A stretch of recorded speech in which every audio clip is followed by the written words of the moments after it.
Sa'd ibn Muaz radiyallahu anh deyir ki, mən Peyğəmbər sallallahu aleyhi və səlləmdən hər hansı bir hədis eşitdiyim zaman bildim ki, o Allah Teala tərəfindən olan bir haqdır.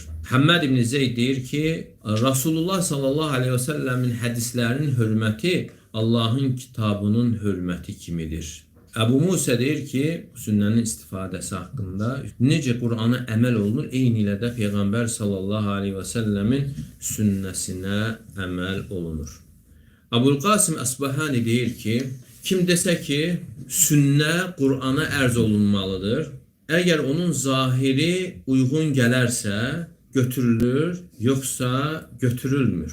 Yoxsa deyir, Qur'anı götürürük və hədisi tərk edirik. Deyir ki, bu cahillikdir. Allah Teala bizə Peyğəmbərinin sünnətinə tabi olmağı buyurmuşdur. Və buna görə üzərimizə düşən yalnız onun gətirdiyinə təslim olaraq tabi olmaqdır.